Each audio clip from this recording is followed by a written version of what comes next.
Bulletproof Radio, a state of high performance. You are the first, I'm going to call it podcaster, who was like, you know what, we can do better. And you said, I'm going to get studio grade cameras. I remember coming in 7.5 years ago, I was, mailing out literally little like Sony handy cams to guests because their webcams were so bad. And you're like, come to the studio. And I felt like I was, coming on Dr. Oz or something, because you just said, I care about my audience enough to do really good production quality. But then something bad happened. So you're an established media brand with many millions of views and all of that. And then you had a few interviews that with people who are absolutely firebrands, who people do not agree with, but some people do agree with. And then suddenly they shut all your videos down. What happened? Just walk me through the censorship that you experienced. Yeah, so it's been a fascinating year, a really eye-opening year when it comes to censorship. I thought, Dave, that the weirdos got censored. That's what I thought, and when I started London Real in 2011, it was really a platform for free speech. We had people with varying views on some I openly disagreed with. Some of them made me uncomfortable. Some people were like, Dan Pena, who we both know, this high performance mentor who yelled a lot, who I hated the first time I met him. But I would allow people to come on and they could speak in an unscripted, unedited, and uncensored way. And I did that for 9 years and never had a single problem.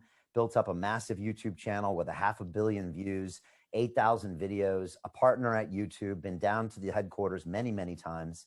And, then 2020 came and there was a lot of fear out there and people didn't know who to trust and people weren't trusting the mainstream media. They weren't trusting the governments. And so we decided to start having voices on that might offer some alternative opinions. And, it was April 6th of this year where we had a live stream episode right here in the studio.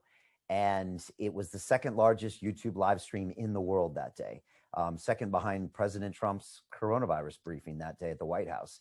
It was 65,000 concurrent viewers. And based on the metrics from the previous episode I had with the same guest it had gone to be watched 10 million times that episode.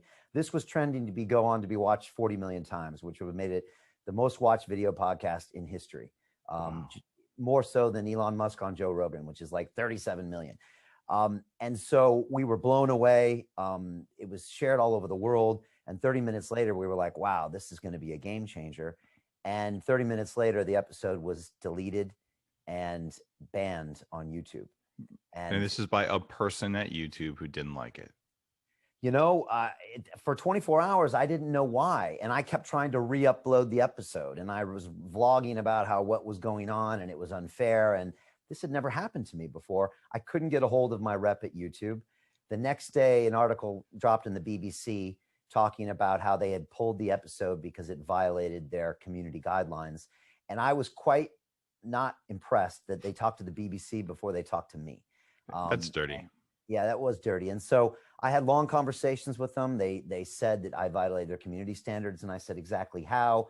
They said, well, you weren't towing the exact same line as the WHO, and that's our standards. But I said, well, actually, Governor Cuomo of New York City was just saying something that opposed the WHO. So did you pull his channel? So we got into this whole thing, Dave. And I soon realized that censorship was real. We got censored on Facebook, on Instagram. I got kicked off of LinkedIn. My TED Talk disappeared off their channel for about a week. Wow. PayPal, Vimeo pulled my videos. Dropbox pulled my account.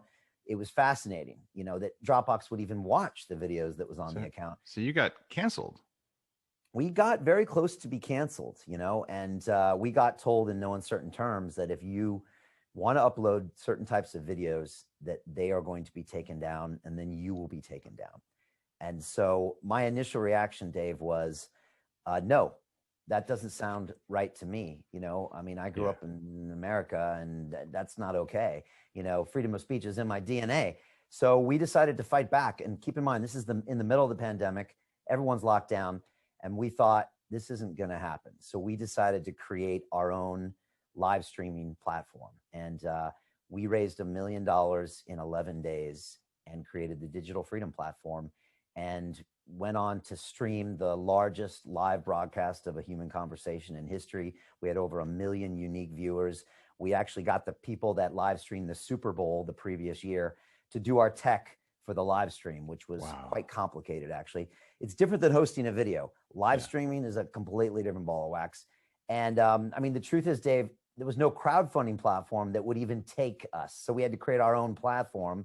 Again, it was in the middle of the pandemic, but we had this major success, and we live streamed this episode. And we just wanted to show the world that it wasn't okay to censor us. And it was just a massive episode that was watched that day. So, and then from then on, we've just kept pushing it. That platform's gone on to have 40 or 50 more live streams. We did the largest live stream of a documentary film with 1.3 million uniques a couple months later.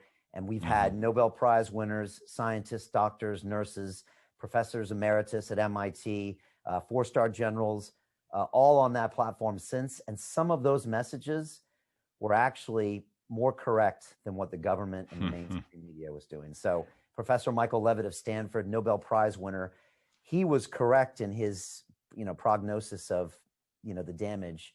And yet I couldn't stream on YouTube. So I'm honestly, censorship cost lives this year, and it's been painful to watch.